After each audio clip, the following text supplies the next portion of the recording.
வணக்கம் நட்புகளே. நம் உடலுக்குள் இன்னொரு உலகம் இருக்கிறதா?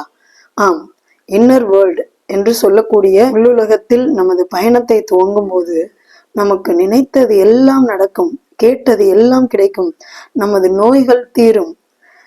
என்ன உங்களுக்கு சந்தேகமாக உள்ளதா? ஆம், நிச்சயமாக தீர்ந்துவிடும். இந்த காணொளியை முழுவதுமாக காண்பதன் மூலம் உங்கள் நோய்களை முழுமையாக நீக்கிவிடலாம். உங்கள் நோய்களுக்கான சிகிச்சையை நீங்கள் வெளியே தேடாதீர்கள். நீங்கள் தேடும் சிகிச்சையானது வலி நிவாரணி மட்டுமே. நீங்கள் தேடும் சிகிச்சையில் உங்களுக்கு கிடைப்பது வலி நிவாரணி மட்டுமே. நோயை வேரோடு பிடுங்கி போட வேண்டுமென்றால் உங்கள் சிகிச்சையை உள்முகமாக திருப்புங்கள். உங்கள் வாழ்க்கையே புரட்டி போட்டுவிடும் இந்த பயணம். ஆம், இந்த பயணமானது உங்களுக்கு சந்தோஷத்தையும் பேரமைதியையும் தரவல்லது. நம் மனதில் உள்ள தீய குணங்களான கோபம், பொறாமை, தாழ்வு மனப்பான்மை போன்ற நிறைய குணங்கள், நமக்கு தேவையில்லாத குணங்களை கொஞ்சம் கொஞ்சமாக குறைத்து முற்றிலுமாக நீக்கிவிடும். ஆமாம், இதெல்லாம் நீங்கிறதுக்கும் நோய் குணமாகறதுக்கும் என்ன சம்பந்தம்னு தானே கேக்குறீங்க. நம் உடலில் நோய் நம் உள்ளத்தில் உதிக்கும் தீய எண்ணங்களால் தான் வருகிறது என்று உங்களுக்கு தெரியுமா? நீங்கள் யாரையாவது பார்த்து பொறாமைப்பட்டாலோ அல்லது கோபப்பட்டாலோ அல்லது பரிதாபப்பட்டால் கூட உங்களுக்கு நோய் வந்துவிடும். என்னங்க சொல்றீங்க, பரிதாபப்பட்டால் கூட நோய் வருமா அப்படின்னு தானே கேக்குறீங்க. ஆமாங்க, நீங்க யாரையாவது பார்த்து பாவப்படாதீர்கள். உங்களால் முடிந்தால் உதவுங்கள், இல்லையெனில் விட்டு விடுங்கள். ஐயோ பாவம்னு ஃபீல் பண்ணாதீங்க. இதனால் கூட உங்களுக்கு நோய் உருவாகலாம். உள்முகமாக திருப்பும் பயணம் என்றால் என்ன? அதுதான் தியானம். தியானத்தில் நமக்கு பேரமைதி கிடைக்கும். அமைதியாக ஓர் இடத்தில் அமருங்கள். கால்களை மடித்து கைகளை கோர்த்தவாறு அமருங்கள். மூச்சை மெதுவாக உள்ளிழுத்து மெதுவாக வெளியிடவும். கீழே அமர முடிந்தவர்கள் கீழே அமர்ந்து கால்களை மடித்து தரையில் கால்கள் படுமளவு அமர்ந்து தியானிக்கலாம். அமர முடியாதவர்கள் நாற்காலியில் அமர்ந்தும் இதை செய்யலாம். மிகவும் நோய்வாய்ப்பட்டவர்கள் எழுந்து அமர முடியாத நிலையில் உள்ளவர்கள் கூட படுத்த நிலையில் இதை செய்யலாம். தியானத்தில் நாம் என்ன செய்ய வேண்டும்? நமக்கு தியானம் எப்படி கைகூடும் என்ற பல கேள்விகள் முதலில் புதிதாக வருபவர்களுக்கு தோன்றும். இது தேவையற்ற கவலை. அமைதியாக அமர்ந்து மூச்சை மட்டும் கவனியுங்கள். உங்கள் மனதில் எண்ணங்கள் ஓடிக்கொண்டே இருக்கும். எந்த எண்ணங்கள் வந்தாலும் கவலை வேண்டாம். நீங்கள் ஒரு சாட்சியாக மட்டும் இருந்து பார்த்து கொண்டிருக்கலாம். உங்கள் மூச்சின் மீது கவனம் செல்ல செல்ல உங்கள் மூச்சை மட்டுமே நீங்க கூர்ந்து கவனித்து கொண்டிருந்தால் உங்கள் எண்ணங்கள் மறைந்துவிடும். எண்ணங்கள் அற்ற நிலைக்கு நீங்கள் சுலபமாக சென்று விடலாம். இது முதல் நாளிலேயே கைகூடும் என்று கூற முடியாது. நீங்க பிராக்டிஸ் பண்ண பண்ண பண்ண உங்களுக்கு பலன்கள் அதிவிரைவில் கிடைக்கும். தியானத்தில் மிகவும் முக்கியமானது நிகழ்காலத்தில் வாழ்வதுதான். நீங்கள் எப்பொழுதுமே நிகழ்காலத்தில் வாழ்ந்து கொண்டிருந்தால், நிகழ்காலத்தில் தானே நாம் வாழ்ந்து கொண்டிருக்கிறோம் என்று நீங்கள் கேட்பீர்கள். ஆனால் நீங்கள் கேட்டு பாருங்கள், உங்கள் மனதிடம் இல்லை என்றே சொல்லும்.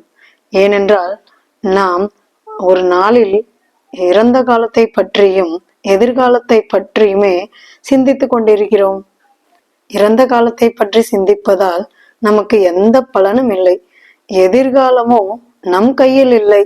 எனவே இவை இரண்டு சிந்தனைகளும் தேவையற்ற சிந்தனைகள் தான். நிகழ்காலத்தில் வாழ்வது என்றால் மைண்ட்ஃபுல்னஸ்.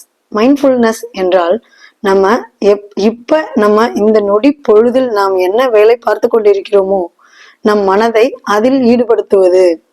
நம்ம தண்ணி குடிக்கிறோம்னா நம்ம தண்ணி குடிக்கிறோங்கிறது நம்ம மனசுல இருக்கணும். நம்ம சமையல் செய்கிறோம் அப்படின்னா சமையல் செய்கிறோங்கிறதுல நம்ம அந்த நிகழ்காலத்துல முழுமையாக நம்மளை சமையலில் ஈடுபடுத்துவது. நம்ம கைகளை மேல தூக்குறோம்னா நம்ம கையை மேல தூக்குறோங்கிறதுல நம்ம ரொம்ப கவனமா இருக்கணும்.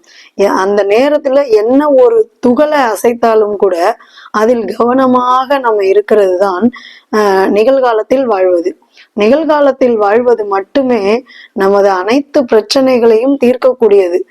இதை நீங்க மெல்ல மெல்ல மெல்ல தினமும் பிராக்டிஸ் பண்ணிட்டீங்கன்னா, தியானம் பண்ணும் பொழுது மட்டுமல்ல, தினமும் உங்க லைஃப்ல நீங்க எந்த வேலை செய்தாலும் செய்ய தொடங்கினாலும் உங்கள் மனதை அதில் கவனம் செலுத்தி அந்த வேலையை செய்யும் பொழுது உங்களுக்கு மிகவும் அற்புதமான பலன்கள் கிட்டும்.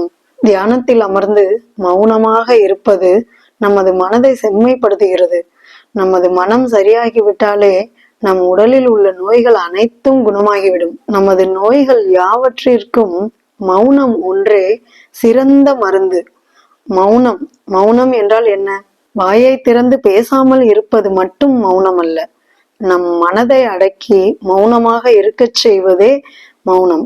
நம் மனதில் எந்த எண்ண ஓட்டங்களும் இல்லாமல் அமைதியான நிலையில் அமர்ந்து தியானம் செய்வது, பேசாமல் இருப்பது, இரண்டையும் சேர்த்து செய்வதே மௌனம்.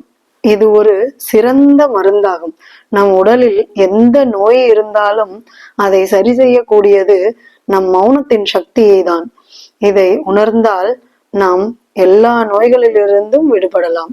இதனால்தான் நம் முன்னோர்கள் மௌன விரதம் இருந்தார்கள்.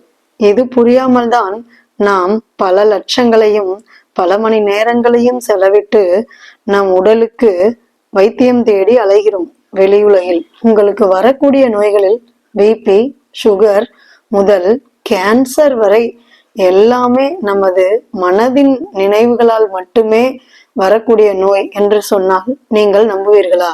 ஆம், நீங்கள் நம்பித்தான் ஆக வேண்டும். மனதின் விளைவால் தான் இப்பெரு நோய்கள் கூட நம் உடலில் எளிதாக உள் நுழைந்து விடுகிறது. இந்நோய் தோன்ற என்ன காரணம், இந்த நோய் எந்த வழியில் வந்தது என்பதை உணர்ந்தால்தான் நாம் அவ்வழியே அந்த நோயை விரட்ட முடியும்.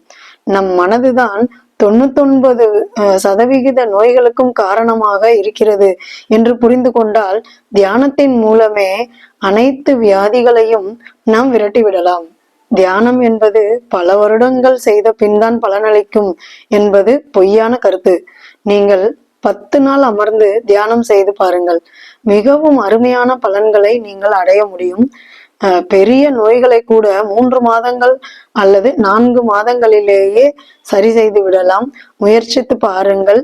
இது இலவசமாக கிடைப்பதால் இதனுடைய அருமை நமக்கு தெரிவதில்லை. இதையே பல லட்சங்கள் வாங்கி கொண்டு அங்கேயே போய் அமர்ந்து செய்துவிட்டு வரலாம் என்று சொன்னால் மிக நீண்ட வரிசையில் முதல் ஆளாக பல லட்சம் பணம் கட்ட தயார் நிலையில் நாம் நிற்போம். இது இலவசமாக கிடைப்பதல்லவா? அதனால் இதை செய்வதற்கு பல கேள்விகள் மனதில் எழும். அதையெல்லாம் அப்படியே ஓரம் கட்டிவிட்டு இதை செய்து பாருங்களேன். இதை செய்து பார்ப்பதால் உங்களுக்கு எந்த நஷ்டமும் ஏற்பட போவதில்லை. தியானத்தை நீங்கள் உணர்ந்து கொண்டால், அதன் மகிமையை நீங்கள் புரிந்து கொண்டால் வாழ்க்கையே இனிமையாகிவிடும். இந்த பதிவு உங்களுக்கு பிடித்திருந்தால், உங்கள் வாழ்க்கைக்கு உபயோகமாக இருக்கிறது என்று நீங்கள் நம்பினால் உங்கள் நண்பர்களுக்கும் இந்த பதிவு தேவைப்படுபவர்களுக்கும் பகிருங்கள். நன்றி, வணக்கம்.